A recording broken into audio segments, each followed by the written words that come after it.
사울이 주의 제자들을 대하여 여전히 위협과 살기가 등등하여 대제사장에게 가서 다메섹 여러 회당에 갈 공문을 청하니, 이는 만일 그 돌을 쫓는 사람을 만나면 물론 남녀하고 결박하여 예루살렘으로 잡아오려 함이라. 사울이 행하여 다메섹에 가까이 가더니 호련히 하늘로서 빛이 저를 둘러 비추는지라. 땅에 엎드러져 들음에 소리 있어 가라사대, 사울아 사울아 네가 어찌하여 나를 핍박하느냐 하시거늘, 대답하되 주여 니시오니까. 가라사대, 나는 네가 핍박하는 예수라. 네가 일어나 성으로 돌아가라. 행할 것을 네게 이를 자가 있느니라 하시니, 같이 가던 사람들은 소리만 듣고 아무도 보지 못하여 말을 못하고 섰더라. 사울이 땅에서 일어나 눈은 떴으나 아무것도 보지 못하고 사람의 손에 끌려 다메섹으로 돌아가서 사흘 동안을 보지 못하고 식음을 전폐하니라. 아멘. 이제 우리가 하나님 말씀을 듣고자 합니다. 오늘은 사도행전 강의 35번째 시간으로 예수님을 핍박하는 사울에서 예수님을 사랑하는 바울로, 이렇게 소제목이 좀 길지만 이렇게 잡아봤습니다. 오늘 우리가 읽었던 9장은 사울의 회심 사건입니다. 사울이란 사람은 이제 사도행전 7장 마지막 부분에 처음 등장합니다. 그때에 스데반 집사가 여러분이 들었듯이 돌로 맞아 죽을 때에 그 자리에 있었던 사람입니다. 그래서 7장 58절에 보면은, 여러분 잠깐 그 앞에 7장 58절을 보십시오. 거기에 성 밖에 내치고 돌로 치매 이제 증인들이 옷을 벗어 사울이라 하는 청년 발 앞에 두었다.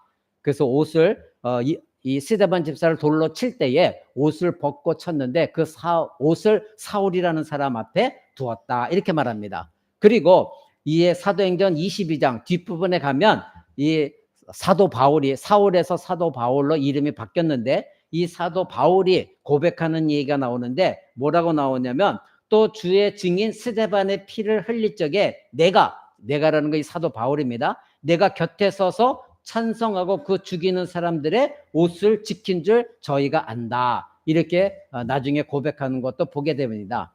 자, 사울은 아까 7장 58절에서 이 스데반 집사를 돌로 쳐 죽일 때 옷을 벗은 그 사람들의 옷을 지켜줬을 뿐만 아니라 이 스데반을 죽이는 것을 찬성했다, 이렇게 말하고 있어요.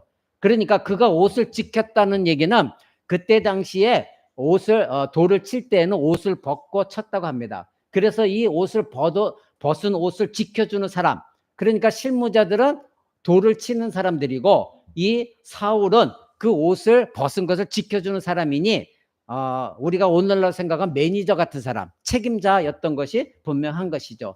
그래서 8장 1절에 우리가 지난 시간에 몇 주 전에 봤듯이 8장 1절에 보면 이렇게 말합니다. 사울이 그의 죽임 당함을 마땅히 여기더라, 이렇게 말하고 있죠. 그러니까 8장 1절에 사울이 그의 죽임을 마땅히 여겼다. 그리고 3절에도 보니까 사울이 교회를 진멸하였다, 이렇게 말하고 있습니다. 그러니까 이 사울은 교회가 새롭게 성장하고 교회가 계속해서 이루어져 나가는 데 있어서 절대적으로 반대편에 서 있었던 사람이 바로 사울이었습니다. 그러니까 교회가 성장해 나가고 교회가 계속해서 세워져 나가는 데에 악역을 맡은 사람이 사울이었습니다. 그리고 오늘 본문에 보면 이러한 사울의 모습이 다시 한번 반복되며 나오는데, 우리로 하여금 이 사울이 어떤 사람인가를 말해주고 있는 것이 계속해서 강조해지는 게 9장의 1절에 나옵니다. 자, 거기 1절에 보십시오. 사울이 그 주의 하나님의 제자들에게, 즉 예수 그리스도의 제자들에게 여전히 위협과 살기가 등등했다, 이렇게 나와 있죠. 위협과 살기가 등등했습니다. 바로 제자들을 잡아 죽이려고 위협과 살기가 등등했던 사람이 바로 사울이었습니다. 그런데 이 사울이 2절에 보니까 대제사장에 가서 공문을 요청하고 공문을 받았습니다. 이 공문이라고 하는 것은 다메섹에 있는 그리스도인들을 송환하여서 처벌할 수 있는 공문을 말합니다. 그때 이 공문을 발행해 줄 사람은 대제사장이었습니다. 이 다메섹이라는 곳은 예루살렘에, 지금 사울이 예루살렘에 있었는데 예루살렘에서 다메섹까지는 굉장히 먼 거리였습니다. 상당히 먼 거리였고 북쪽 지방령으로 약 240km 정도 떨어지는 굉장히 먼 거리였죠. 그때는 지금처럼 자동차도 없었고 기차도 없었습니다. 그러니까 걸어서 그곳까지 가려면 약 보름 이상이 걸리는 그런 거리였습니다. 여러분 지금 성경에 나오는 다메섹, 이것은 원래는 다마스쿠스라는 도시인데 오늘날로 말하면 시리아라는 나라가 있죠. 시리아의 수도입니다. 그 수도가 다메섹입니다. 다마스쿠스, 오늘은 다마스쿠스라고 말하지만 이때 당시에는 다메섹이었습니다. 이곳에 핍박을 피해서 그곳으로 도망간 그리스도인들, 그들을 잡으려고, 괴멸시키려고 아주 불타는 열정을 가지고 그리로 간 사람이 사울이었어요. 그 머나먼 길을. 그래서 대제사장에 가서 내가 이런 사람을 잡아오려고 하니 공문을 주시오, 이렇게 요청했던 사람이 사울이었습니다. 그러니까 이 사울은 그때 당시에 예수 그리스도를 믿는 사람들을 핍박하고 잡아오고 오게 가르는 일을 뭐라고 생각했냐면 하나님께 충성하는 일이다, 이렇게 생각했던 것이 사울이었어요. 그러니까 잘못 성경을 오해하게 되면 이런 일들이 벌어집니다. 그런데 이렇게 다메섹에 예수를 믿는 사람들을 잡으러 가는 이 와중에 놀라운 일이 발생했어요. 3절에 보니까 다메섹에 가까이 갔다, 이렇게 나와 있죠. 다메섹에 가까이 갔습니다. 그러니까 사울은 약 보름 정도 걸어간 거예요. 그래서 보름 정도 여정이 끝나갈 무렵 그 그리스도인을 잡아오려고 그곳에 간 마지막 부분에 가까이 갔는데, 다메섹에 다다랐는데 갑자기 하늘에서 빛이 비쳤어요. 그래서 사울과 동행했던 사람들은 다 놀라갖고 그 바닥에 바짝 엎드렸다 성경은 말하고 있죠. 그런 가운데 하늘에서부터 음성이 들렸어요. 뭐라고요? 사울아 사울아 네가 어찌하여 나를 핍박하느냐, 이런 음성이 들렸습니다. 사울은 이것이 즉각적으로 느낀 것이 이것은 사람의 음성이 아니다, 바로 하늘로부터 신적인 음성, 하나님의 음성이다 직감을 했습니다. 왜냐하면 사울은 하나님을 전혀 모르는 이방인이 아니었거든요. 하나님을 알고 있었거든요. 그래서 구약에 나와 있는 하나님이 직접 나타나신 사건, 모세에게도 나타나셨고 에스겔 선지자에게도 직접 나타나셔서 하나님의 음성을 들려준, 이것을 뭐라고 하냐면 신학적인 용어로 하나님의 현현일, 즉 하나님이 직접 나타나신 현상, 이것을 이 사울은 이미 성경을 통해서 알고 있었거든요. 하나님이 모세에게는 어떻게 직접 나타나셨습니까? 음성으로 나타나셨고 또 눈에 보이는 가시떨기 나무에 이상한 불, 사라지지 않는 불을 타오르는 것으로 하나님 나타나셨죠. 그리고 모세를 부르셨죠. 모세야, 네 신발을 벗어라. 네가 서 있는 곳은 거룩한 곳이다. 바로 이것을 사울은 알고 있었기 때문에 즉각적으로 하늘로부터 눈부신 이루 말할 수 없는 빛이 비춰지고 음성이 들렸을 때에 사울은 알았어요. 이것은 사람의 말이 아니다, 바로 하나님의 음성이다. 그는 즉각적으로 엎드려졌습니다. 그리고 물었습니다. 누구입니까? 주여 누구십니까? 그때 예수님 말씀하십니다. 나는 네가 핍박하는 예수다. 사랑하는 성도 여러분, 우리는 직접 이 상황을 본 것이 아니에요.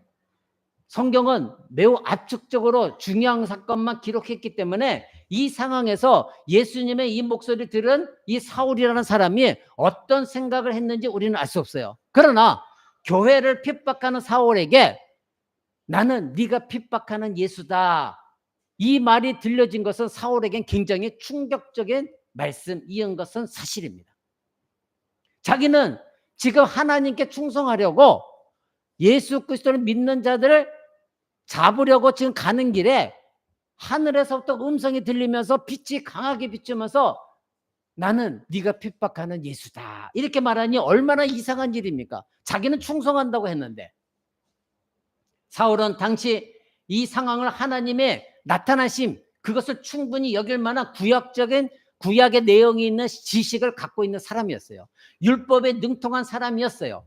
그런데 지금 하나님의 나타나심 이 상황 속에서 자기가 지금 핍박하고 있는 이 교회와 하나님 자기 자신을 동일시하고 있으면서 나는 네가 핍박하는 예수다, 이렇게 말하고 있으니 얼마나 충격이었겠습니까?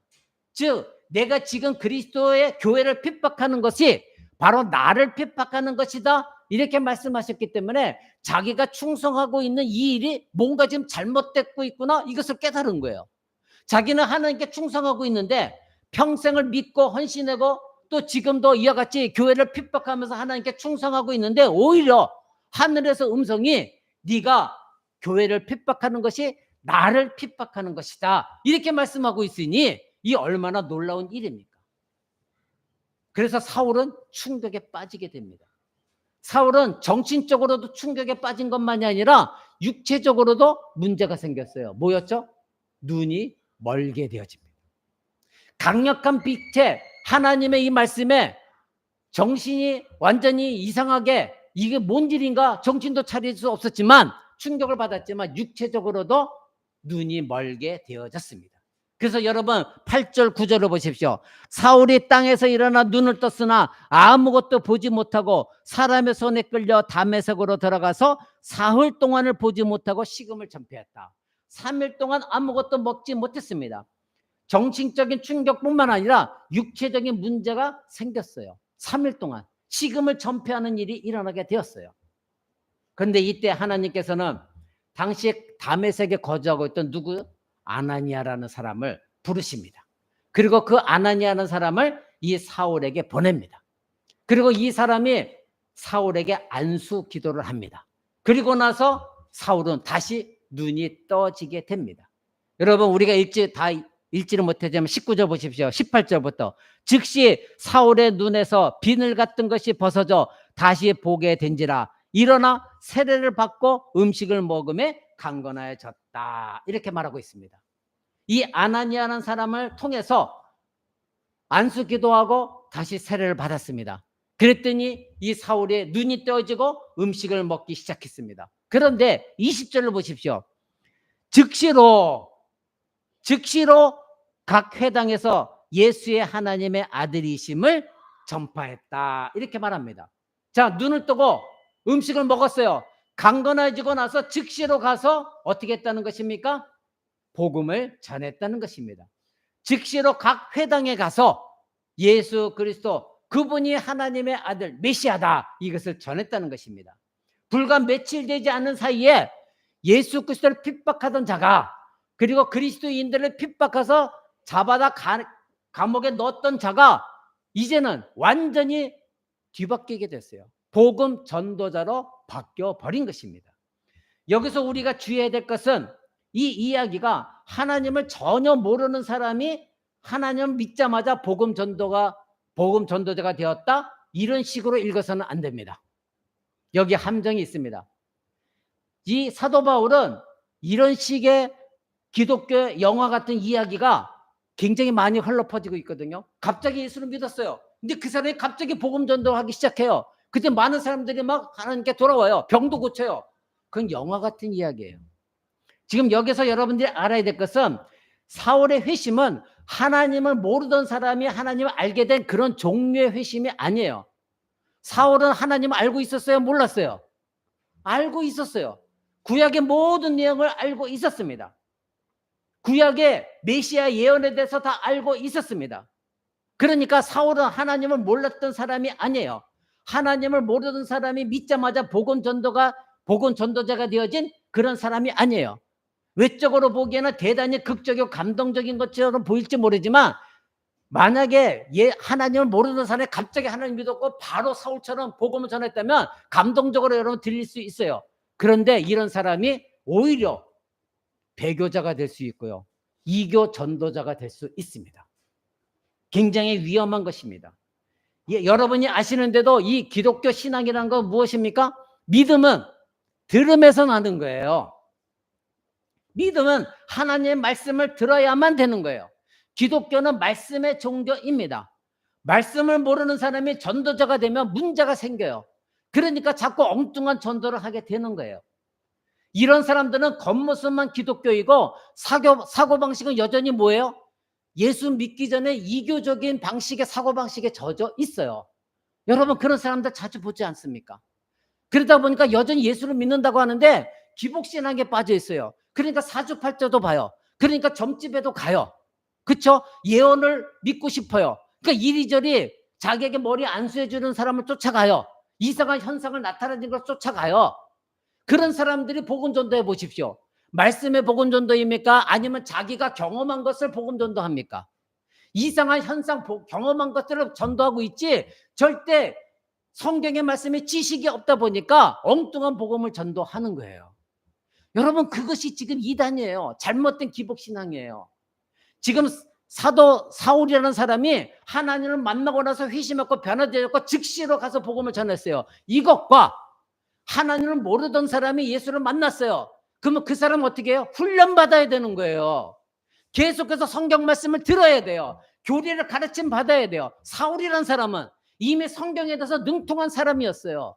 다만 뭐만 바뀐 거예요?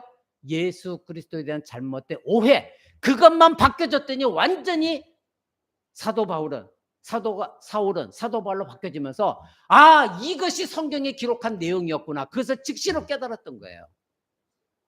사랑하는 성도 여러분, 말씀은 모르는데 마음만 앞서는 일이 일어나서는 결코 안 됩니다.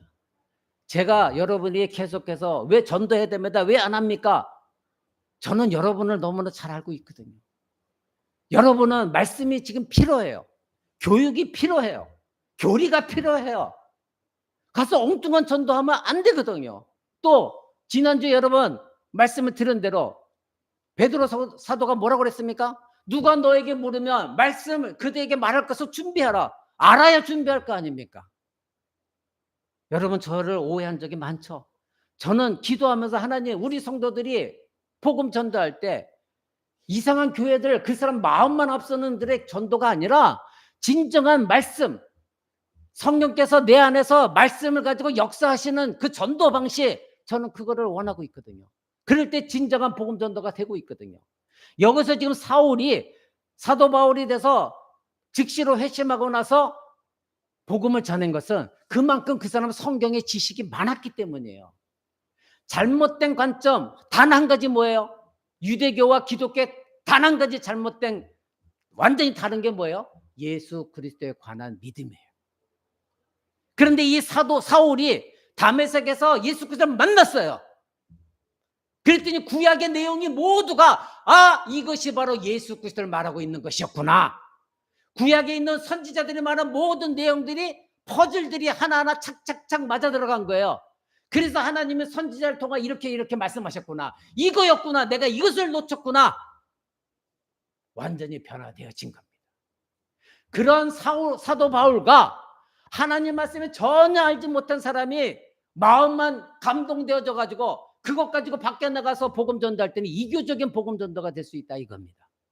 기복적인 신앙 속에서. 사랑하는 성도 여러분, 사울 당시의 유대교는 오늘날 우리 기독교와 성경도 같은 성경이었어요. 모든 것을 공유하고 있었어요. 그때 당시 그리스도인들은, 초대교회 그리스도인들은 어디에 모였어요? 유대인들이 모이는 회당에 모였어요. 거기서 복음도 전했어요. 단 한 가지 다른 것은 아주 핵심적인 거, 바로 무엇입니까? 바로 예수 그리스도가 하나님의 아들이요, 그분이 구세주, 즉 메시아라는 거. 구약에 있는 모든 선지자들이 말한 메시아가 바로 예수 그리스도라는 거. 근데 유대교는 그걸 믿지 않았거든요. 왜요? 너무나도 볼 것 없이 이 땅에 왔거든요. 아무것도 배울 것이 없어요. 청년이었고 목수의 아들이었어요. 잡혔는데 아무 저항도 안 해요. 그냥 힘없이 십자가에 죽었어요. 이것을 어떻게 메시아라고 할 수 있느냐 이거예요. 그들이 알았던 메시아와 달랐기 때문에 믿지 않았거든요. 사울도 그런 사람이었어요. 그런데 완전히 방향 전환이 이루어졌습니다. 완전한 방향 전환, 메시아가 이미 왔다는 사실을, 바로 그분이 예수 그리스도라는 사실, 그것을 알게 되어지니까 구약의 선지자들이 말했던 모든 것들이 퍼즐이 하나하나 맞춰 들어가게 된 것입니다. 여러분, 지금 복음적으로 이상한 일이 일어났어요. 그리스도인들을 죽이러 가던 사울이 예수 그리스도를 만나게 되어졌고, 이제는 예수 그리스도를 믿게 되어졌고, 이제는 복음을 증거하면서 거꾸로 유대인들이 이 사울을 잡아 죽이려고 쫓아오기 시작한 거예요. 완전히 정반대의 현상이 일어났어요. 예수 그리스도를 믿는 자들을 잡으러 쫓아가던 사람이 오히려 예수를 믿게 되어졌고, 이제는 유대인들이 예수를 믿은 사울을 잡으러 쫓아오기 시작했던 겁니다. 목숨의 위협을 느낀 것이 오히려 사울이었어요. 사랑하는 성도 여러분, 이 놀라운 반전의 이야기가 9장 전체에 일어나고 있습니다. 자, 그러면 여러분, 이 사도 바울의 이 회심 사건이 알려주는 몇 가지를 여러분과 알고자 합니다. 먼저 첫 번째, 하나님께 대적자 원수를 변화시키셔서 하나님의 복음 도구로 삼으시는 하나님을 발견하십시오. 하나님께 반역했고 대적했던 사람을 오히려 하나님의 복음 전도자로 삼으시는 하나님, 이 하나님을 발견하셔야 됩니다. 사울이라는 사람은 기독교의 대적이었습니다. 예수님은 사울을 향해서 네가 어찌하여 나를 핍박하느냐 말씀하셨습니다. 예수 그리스도께서 직접 나타나셔서 말씀하시기를 사울에게 너는 나의 대적이다. 너는 지금 나와 싸우고 있다. 이렇게 말씀하신 것입니다. 말하자면 사울은 그리스도의 대적입니다. 하나님의 대적이었어요. 원수였어요. 그러므로 이 사울을 회심시켜서 하나님의 사람으로 만드시는 일을 통해서 우리는 무엇을 발견합니까? 하나님은 하나님께 반역하고 대들고 대적했던 사람까지도 바꾸셔서 하나님의 복음 전도자로 삼으시는구나. 이것을 우리는 발견해야 됩니다. 여러분 주변에 믿지 않는 남편, 믿지 않는 많은 사람들, 그래서 교회만 나가면 막 핍박하는 이런 사람들, 그 사람들까지도 하나님이 어떻게 바꾸셔서 변화시킬지 우리는 모릅니다. 어떻게 그들을 도구 삼으셔서 하나님의 나라를 확장시킬지 우리는 모릅니다. 그래서 우리는 그들을 위해서 기도해야 됩니다. 그들에게 진정한 그리스도인의 모습을 우리는 보여줘야 되는 것입니다. 구약 역사 진전 속에서 하나님이 행하시는 일이 바로 이런 것이었습니다. 하나님께서는 우리가 지난주에 에디오피아 내시를 하나님 앞으로 인도하신 것처럼 오늘 하나님께서는 하나님의 원수였던 대적했던 이 사울을 하나님의 자신의 편으로 완전히 불러들이시는 것을 우리는 보게 됩니다. 여러분 남편 하나님이 언제 하나님 편으로 불러들이실지 우리는 모릅니다. 여러분이 그렇게 된 것처럼 하나님이 여러분 남편을 택하셨다면 하나님 반드시 그렇게 하실 것입니다. 우리는 이것을 믿고 소망 가져야 되는 것입니다. 사랑하는 성도 여러분, 하나님께서 이렇게 일하시는 방식은 우리의 통상적인 생각, 우리의 고정관념과는 완전히 다릅니다. 저 사람은 안 돼. 저 사람은 안 될 사람이야. 아이고 저 사람이 예수를 믿는다고? 이것이 우리의 생각이지만 하나님은 그렇지 않다는 것입니다. 우리가 알아야 될 것은 하나님은 우리의 생각과 정반대로 행동하시는 하나님이시라는 거 잊지 마시기 바랍니다. 하나님은 하나님의 대적을 불러서 하나님 자신의 백성으로 삼으시는 분이에요. 저와 여러분도 하나님의 원수였지만 저와 여러분을 바꾸셔서 하나님의 백성으로 삼아 주셨다는 거 잊지 마시기 바랍니다. 예수님은 마태복음 9장 13절에 이렇게 말씀하십니다. 나는 의인을 부르러 온 것이 아니요 죄인을 부르러 왔노라. 아멘. 그렇죠. 여러분 남편들 죄인입니다. 그런 사람들을 부르러 오셨습니다. 왜? 그런 사람들에게 예수 그리스도가 필요하기 때문입니다.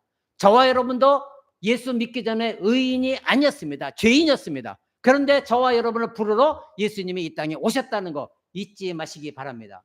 우리는 주로 착한 사람들에게 상을 주고 그런 사람들에게 관심을 갖고 칭찬합니다. 그러나 하나님은 전혀 가망이 없는 그런 사람들, 그들에게도 하나님의 사랑을 베푸시는 하나님이시라는 거 잊지 마시기 바랍니다. 여러분, 저와 여러분이 죄인 되었을 때 하나님 우리에게 사랑을 베푸셨어요. 우리 잠깐 로마서 그 뒤에는 로마서 5장 8절을 한번 봅니다. 바로 그 뒤에 로마서 있죠?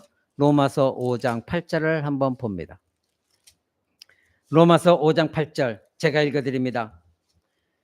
우리가 아직 죄인 되었을 때에 그리스도께서 우리를 위하여 죽으심으로 하나님께서 우리에게 대한 자기의 사랑을 확증하셨느니라. 아멘. 그렇죠. 우리가 아직 죄인 되었을 때입니다. 그때 하나님께서 우리를 사랑하셔서 우리를 부르셨습니다. 여러분의 남편, 여러분의 부모들, 여러분의 친구들 아직 죄인입니다. 그때 하나님께서 그들을 사랑으로 부르십니다. 지금도 부르고 계신지 우리는 모르는 겁니다. 여러분 그 위에 6절을 보십시오. 6절에 이렇게 말하고 있습니다. 우리가 아직 연약할 때에 기약한 대로, 즉 하나님이 약속한 대로 그리스도께서 경건하지 않은 자를 위하여 죽으셨도다. 저와 여러분처럼 경건하지 않은 자들을 위하여 하나님께서 약속하신 대로 예수 그리스도가 죽으셨다는 것입니다. 이것이 바로 복음인 것입니다. 여러분, 그 뒤에 골로새서도 한번 볼까요? 뒤로 조금 한참 가서 골로새서 1장 봅니다. 골로새서 1장 21절 22절을 봅니다. 제가 가진 성경으로 324쪽에 있습니다. 골로새서 1장 21절 22절입니다. 제가 읽어드립니다.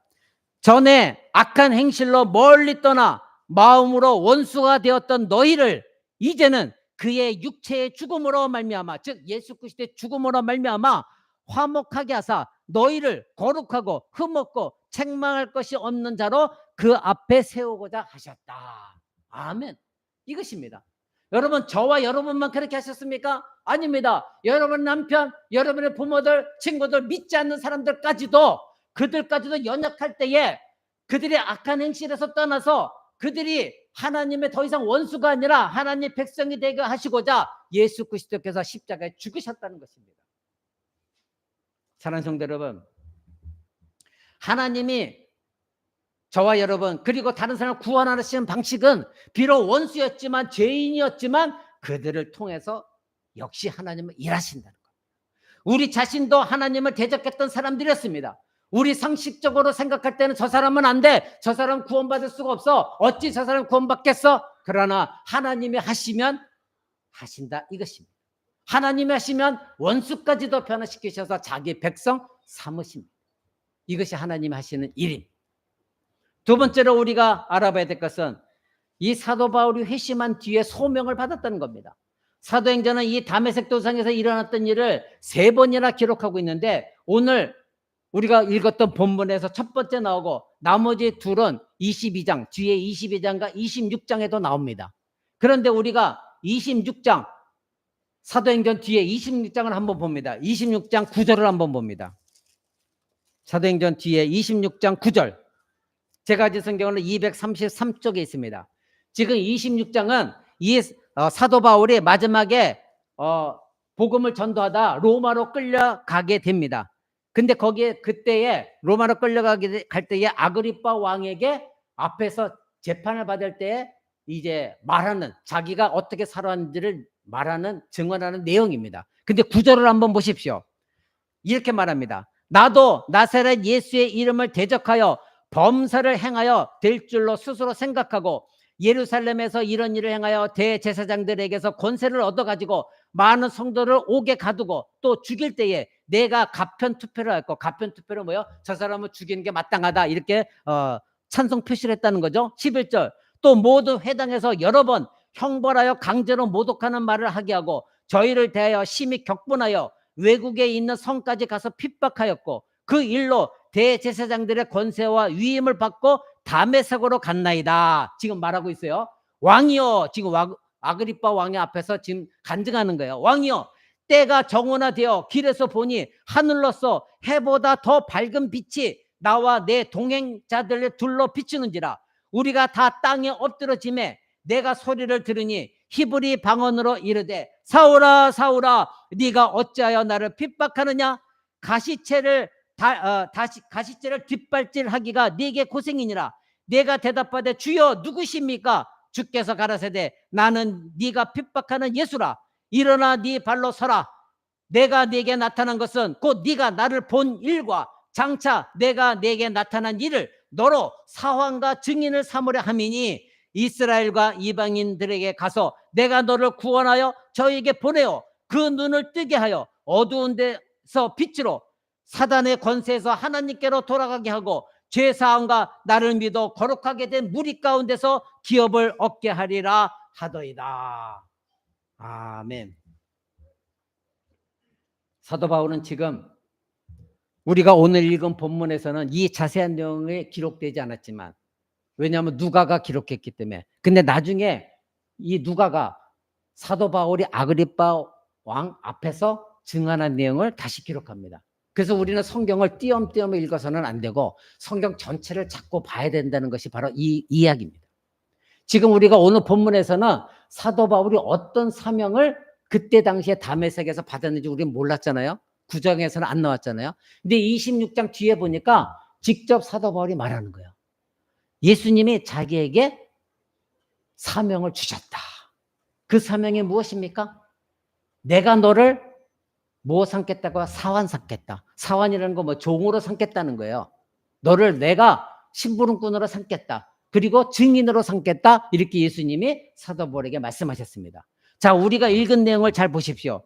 지금 읽은 내용을 보면은 18절을 한번 보십시오. 18절에 명령을 주시는데 그 내용이 핵심적으로 18절에 나와요.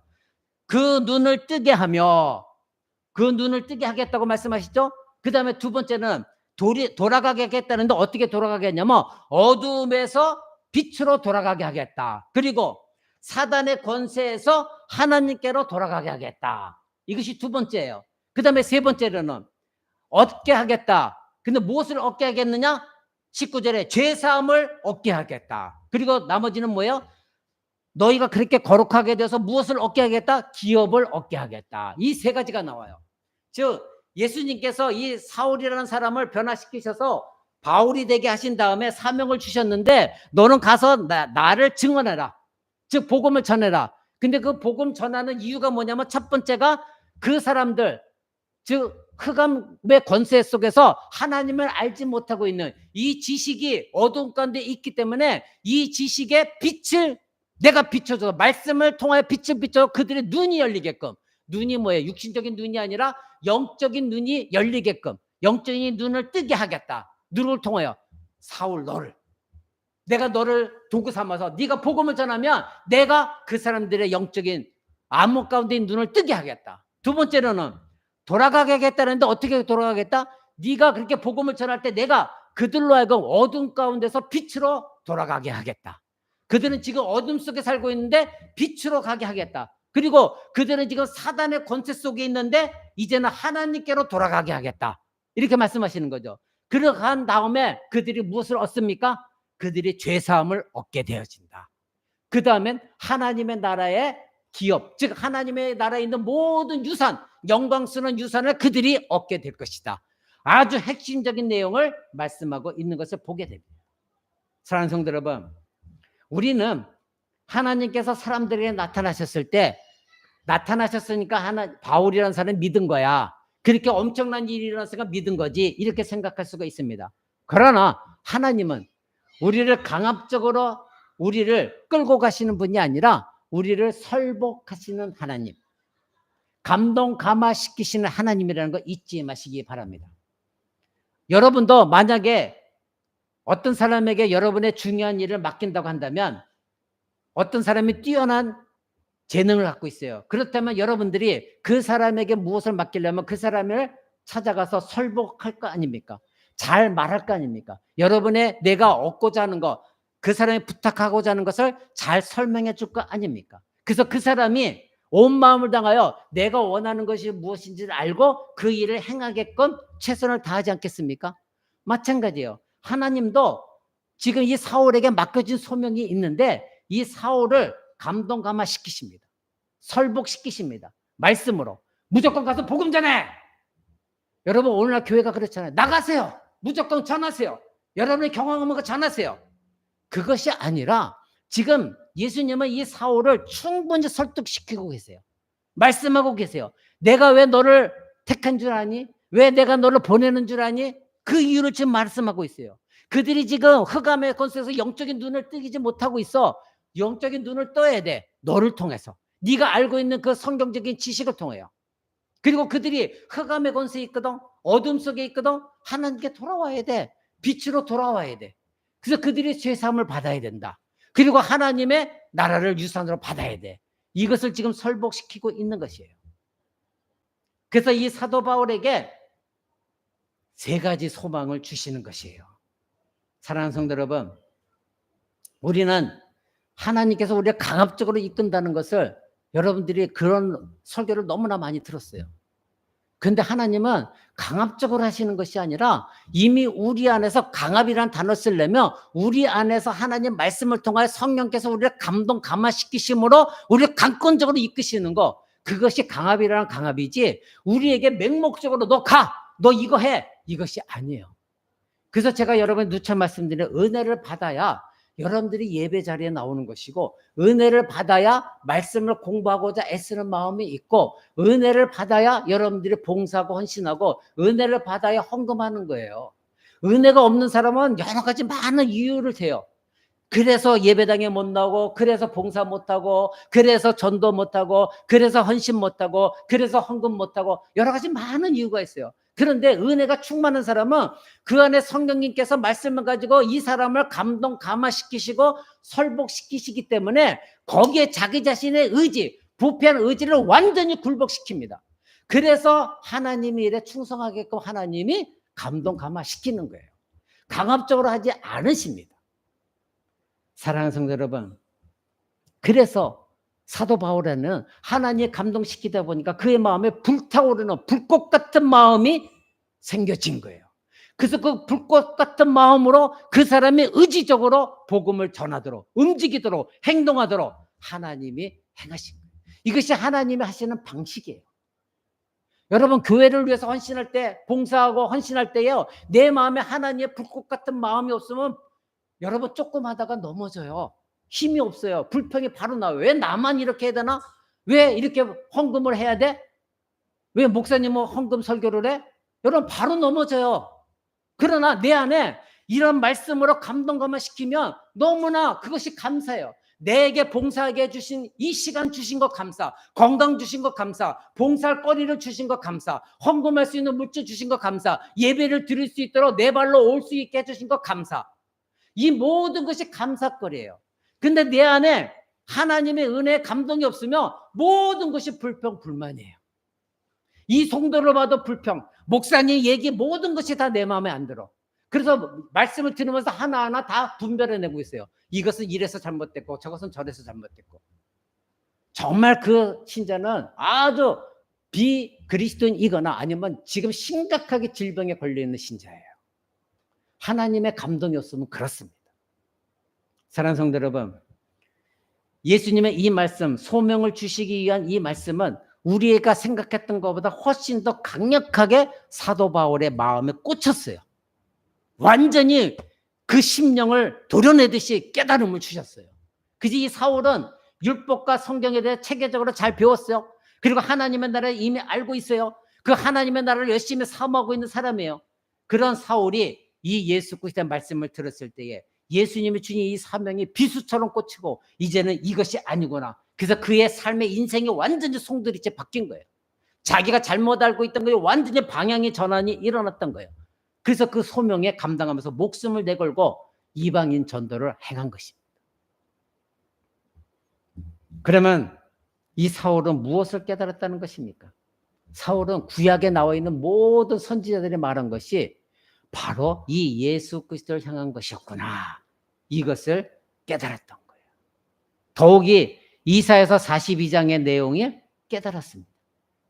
그 이사야서 42장의 내용이 무엇이었습니까? 상한 갈대, 꺼져가는 그런 연약한 자가 와서 하나님의 공의를 베풀 것이다. 그리고 섬들이 하나님 앞에 돌아오게 될 것이다. 그 섬들이라 말한 거, 그때 당시 섬이라는 거 이방인을 말한 것이었거든요. 이방인들이 죽게 돌아올 것이다. 이런 내용이었습니다. 더욱이나 이사야서 42장에 보면 분명하게 말하고 있습니다. 소경이 눈을 뜨게 될 것이다. 여러분이 다 알고 있죠? 소경이 눈을 뜨게 될 것이고 갇힌 자가 옥에서 풀려날 것이고 흑암에 있는 자가 옥에서 건짐받게 될 것이다. 자, 소경이 눈을 뜬다는 것은 예수님도 말씀하셨죠? 무슨 뜻입니까? 눈을 감고 있다는 거예요. 하나님을 알지 못하고 있다는 거예요. 육신적인 눈이 아니라 영적인 눈이 가려서 하나님을 알지 못하는 자들, 그들의 영혼이 눈이 뜨게 되어지는 날이 올 것이다.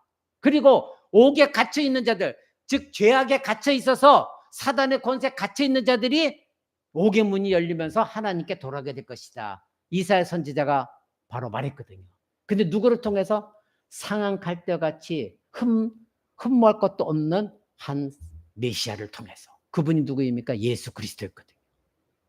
사도 사울은 다메섹에서 예수 그리스도를 만난 이후로 이것을 깨달았던 것입니다.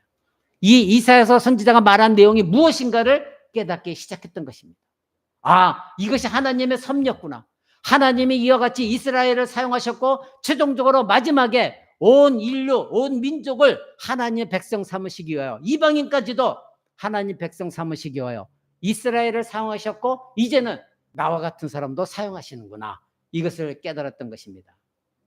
사랑하는 성도 여러분, 이 사울이라는 사람이 이것을 깨닫자마자, 의식을 되찾고 이것을 깨닫자마자 즉각적으로 예수 그리스도를 전하게 된 이유가 바로 이것입니다. 구약에 있는 모든 내용이 바로 이 메시아 예수를 향하고 있는 것이었구나, 그것을 깨달았어요. 오래 걸리지 않았어요. 왜? 구약의 내용을 지식적으로 너무나 잘 알고 있었기 때문입니다. 사랑하는 성도 여러분, 그에게 주어진 동기부여는 단순한 것이 아니었습니다. 이전에 그가 잘못된 신앙으로 그리스도인들을 잡아 죽이는 그렇게 열심히 행위였다면 다메섹 도성에서 예수 그리스도를 만난 이후에 이 바울은 구속 역사 전체를 관통하고 있는 하나님의 이 비밀, 구원의 비밀을 정확하게 알게 되었고, 그래서 왜 하나님이 나를 부르셨는지, 그리고 자기 자신을 어떻게 사용할 것인지를 분명히 알고 있었습니다. 사랑하는 성도 여러분, 하나님께서는 이 사람을 움직이실 때에 의미 없는 그 맹종, 의미 없이 무조건 따라와, 이것을 하나님 원치 않으십니다. 앞에 말씀드린 듯이 하나님은 저와 여러분을 우리 자신보다 더 잘 알고 계세요. 우리를 허수아비처럼 사용하지 않으세요. 우리를 로봇처럼 이렇게 저렇게 하면 우리가 그저 따라가고 이렇게 아니라 인격적으로 우리를 만드셨고, 인격적으로 우리가 감동감화돼서 내가 죄인이라는 걸 깨닫게 하셨고, 그래서 인격적으로 하나님 말씀에 순복하게 만드시는 분이 하나님이세요. 근데 오늘날 조국교회를 보십시오. 그저 처음 나온 사람에게도 무조건 강요하고 믿어라 가르치지는 않고, 하나님 말씀의 성령의 역사 그 안에서 이루어지게 하지는 않고, 무조건 믿어라, 이거 해라, 저거 해라, 복음 전도해라, 이러면 복 받는다, 저렇게 하면 복 받는다. 하나님은 그렇게 인격이 없는 맹종하게 하시는 분이 아니에요. 여러분, 이 지금 사울을 보십시오. 설복하십니다. 가르치십니다. 내가 왜 너를 택했는지 아니? 내가 왜 너에게 이 사명을 주는지 아니? 이런 이유 때문이야. 그래서 우리의 마음에 불을 지르세요. 내 마음이 차가운 상태로 그저 목사님이 하라고 하니까 내 마음은 차가운데, 열정도 없는데, 뜨거운 마음도 없고, 예수에 대해서 사랑하는 마음도 없는데 하라고 하니까 길거리에 나가서 억지로 복음 전도하는 것이 아니라, 여러분 마음 안에 말씀을 통하여 예수 그리스도의 십자가가 살아있게 하고, 여러분 마음 안에 성령의 놀라운 불을 지르셔서 내가 감동 감화되어 자원하여 내가 그 일을 하겠습니다, 설복시키시는 분이 하나님이시라는 거예요. 저는 그래서 여러분에게 먼저 삶 속에서 복음 전도하십시오 말한 이유가 이겁니다. 근데 여러분은 왜 복음 전도 안 해요? 빨리 교회 채워야 될 거 아니에요? 하나님은 여러분을 감동감을 시키셔서 여러분에게 말씀을 깨닫게 하심으로 여러분 안에 뜨거운 불을 불러 지르셔서 여러분이 자원하여 사도 바울처럼 예수 그리스도 생명처럼 전하는 그날을 하나님 원하십니다. 맹종하는 것을 원하시지 않습니다. 강압에 의해서 하는 것을 원하시지 않으십니다. 사랑하는 성도 여러분, 세 번째로 우리가 알아봐야 될 것은 고린도전서 15장의 사도 바울이 회심한 이후에 자기 자신을 어떻게 말하고 있는지를 우리는 한번 보기를 원합니다. 여러분, 그 뒤에 고린도전서 15장 3절 4절을 보십시오. 고린도전서 15장 3절 4절입니다. 제가 여러분 앞에 읽어드립니다. 3절부터. 내가 받은 것을 먼저 너에게 전하였느니 이는 성경대로 그리스도께서 우리 죄를 위하여 죽으시고 장사된 바 되었다가 성경대로 사흘 만에 다시 살아나사 게바에게 보시고, 게바라는 거 베드로예요. 게바에게 보이시고 그 후에 12제자에게와 그 후에 500여 명 형제에게 일시에 보이셨나니, 지금 부활하신 사건을 모든 사람들이 약 500명이 넘는 사람에게 보였다는 거예요. 지금까지 태반이나 그들이 살아있고 어떤 일은 잠들었으며, 이건 죽었다는 얘기예요. 그 후에 야고보에게도 보이셨고 그 후에 모든 사도에게와 맨 나중에 만삭되지 못하여 난 자 같은 내게도 보이셨다, 이렇게 말하고 있습니다. 여러분, 지금 이 내용을 잘 보십시오. 지금 게바에게, 베드로에게, 12제자에게, 500여 명의 형제들에게 다 보이셨어요? 부활하신 몸을. 그들이 어떤 사람은 살아있고 어떤 사람은 죽었어요. 그리고 야고보에게도 보이셨어요. 모든 사역에 보이셔서. 근데 지금 8절에 맨 나중에 만삭되지 못하여 난 자 같은, 여러분 만삭되지 못하여 팔싹동이를 말하는 거예요. 9개월 10개월 꽉 차고 나온 갓난아이가 아니라, 아기가 아니라 그 중에 만삭되어 나온 건강하지 못한 자로 태어난 자기가 그런 존재였다는 거. 뭐를 통해 말해요? 자기는 새롭게 거듭났는데 칠삭동이 같이 태어났다는 거예요. 즉 이거 뭐예요? 자기 비하예요. 사도들은 예수 그리스도를 만났어요. 근데 자기는 여전히 그 사람들을 잡아 죽이러 쫓아가는 중에 칠삭동이 같은 사람에게도 예수님이 나타나셔서 자기를 구원하셨다는 거예요. 자기에 보이셨다는 거예요. 그만큼 자기 비하예요. 나는 이렇게 못난 사람이었다는 거예요. 9절 보십시오. 나는 사도 중에 지극히 작은 자라. 내가 하나님의 교회를 핍박하였으므로 사도라 칭함을 받게 감당할지 못할 자로다. 그러나 나의 나된 것은 하나님의 은혜로 된 것이니 내게 주신 그의 은혜가 헛되지 아니하여 내가 모든 사도보다 더 많이 수고하였으나 내가 아니요 오직 나와 함께 하신 하나님의 은혜로라. 그러므로 내나 저희나 이같이 전파함에 저희도 이같이 믿었느니라. 이렇게 말하고 있는 것을 보게 되어집니다. 사랑하는 성도 여러분, 이 사울은 다메섹 도상에서 경험한 것이 무엇입니까? 이미 우리에서 앞에서 살펴본 것처럼 첫 번째 뭐였어요? 대적을 불러서 자기의 사역자, 즉 하나님을 반대하는 자를, 원수를 불러서 하나님의 도구로 삼으셨죠. 그것을 여러 번 들었습니다. 두 번째로는 하나님은 강압적으로 하시는 방식이 아니라 어떻게 했어요? 이 사울을 설득하셨죠. 설득시키셨습니다. 그래서 전인격적으로 완전히 사울이 사도 바울로 바뀌어버렸습니다. 예수 그리스도를 핍박하는 자가 이제는 오히려 예수 그리스도를 증거하는, 목숨을 걸고 증거하는 자로 바뀌었습니다. 지금 우리가 읽은 것은 세 번째로 우리가 기억해야 될 게 뭐예요? 바로 은혜라는 겁니다. 하나님이 은혜를 주셔서 이러한 일들을 행하신다는 거예요. 강압적으로 하는 것이 아니라 은혜로 행하셨다는 거예요. 아까 우리가 읽었던 대로 사울은 하나님, 나는 만삭되지 못한 칠삭동이 같은 사람이었습니다. 나는 완전히 엄마 뱃속에서 꽉 찬 사람으로 태어난 것이 아니라 칠삭동이처럼 못난 사람이었습니다. 왜 이렇게 말했을까요? 자기 자신은 예수를 믿는 자들을, 그리스도를 잡아 죽이는 자였기 때문에 이런 말을 한 것입니다. 이 얘기는 뭐예요? 나는 자격이 없는 사람입니다. 나는 멸망받아 마땅한 사람입니다. 이렇게 말하는 것이죠. 고린도전서 15장에서 예수님을 본 사람들을 차례로 지금 언급하고 있는 것이 무엇입니까? 게바도 봤죠. 12제자도 봤죠. 500의 형제도 봤다고 했습니다. 야고보 이야기도 나왔습니다. 그런데 여기에 예수를 믿는 자를 잡아 죽이러 다닌 사람은 없었죠. 다 예수를 믿는 사람들이었죠. 그렇죠? 그런데 사울이 말하기를 맨 나중에 만삭되지 못한 나, 그런 자에게도 보이셨다. 이렇게 말하고 있습니다. 아무도 자기 같은 사람이 없었기 때문이거든요. 자기처럼 예수 그리스도를 잡아 죽이러 쫓아가지 가는 사람들이 앞에 게바도 12제자도 아니었고 500의 형제도 아니었고 야고보도 아니었거든요. 근데 자기는 예수 그리스도를 믿는 사람들 잡아 죽이러 쫓아다니는 사람이었거든요. 그래서 이렇게 말한 거예요. 맨 나중에 만삭되지 못한 칠삭동이 같은 나 같은 자에게도 보이셨다. 즉 자기 자신을 완전히 비하하면서 말한 것입니다. 사랑하는 성도 여러분, 하나님의 부르심의 근원적인 실체가 은혜라는 것을 잊지 마시기 바랍니다.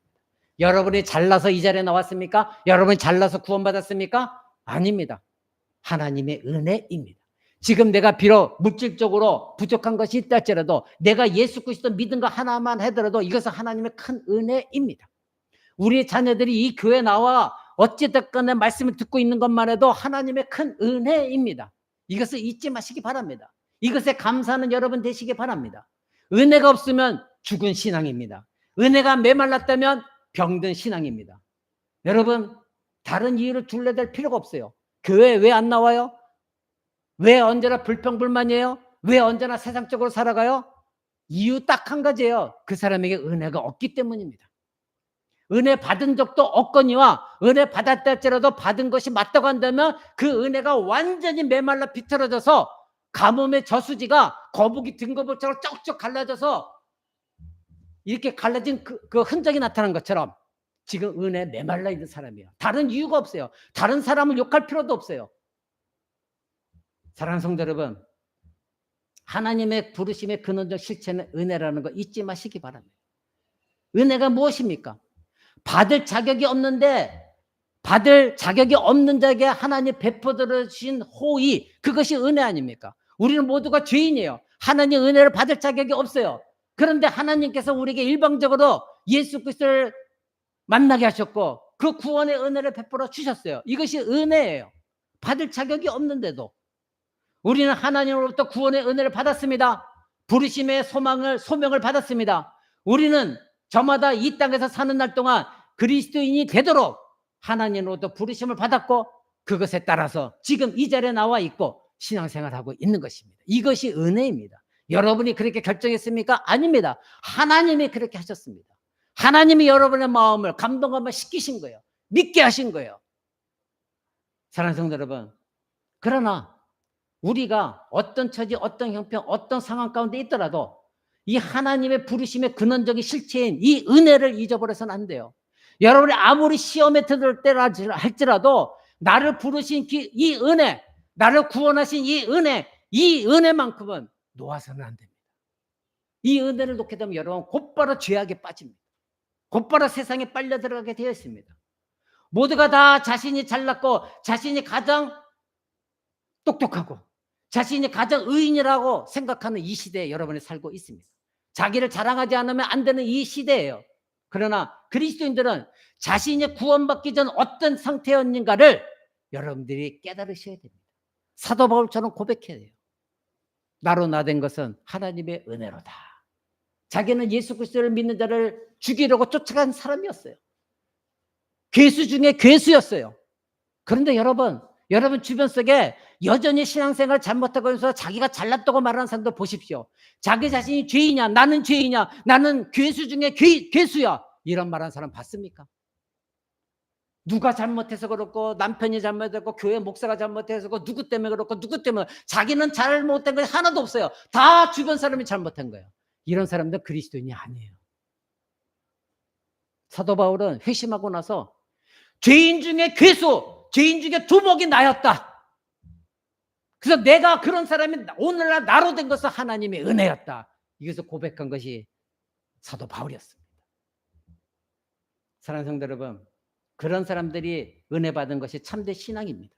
그런 사람들이 하나님 은혜 가운데 사명도 감당하는 것이고 예배도 헌신적으로 드리는 것이고 교회 안에서 내가 그리스도인이다 이렇게 그 은혜 안에서 살아가는 사람들, 은혜를 잊지 않는 사람들, 이런 사람들이 진정한 신자들이고 그런 사람들이 모인 곳이, 많은 사람들이 모인 곳이 건강한 교회입니다.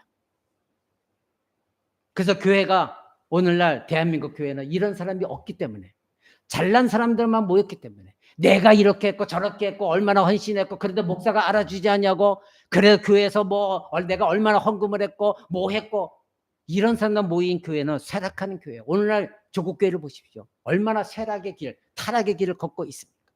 그러나 지금 사도 바울처럼 내가 죄인 중에 괴수였다, 나로 나된 것은 하나님의 은혜였지 내가 아니다, 이렇게 고백하는 그런 신앙 고백이 있는 사람들 모인 교회는 건강한 교회입니다. 사랑하는 성도 여러분, 각자가 너무나도 교만하고 너무나도 인색하고 자기중심적이고 그리고 세상의 풍조를 더욱더 사랑하면서 그래도 자기는 은혜 받았다고 생각하는 것, 이 착각 속에 살아가는 사람들, 오늘날 이 교회가 병들어 있는 증거입니다.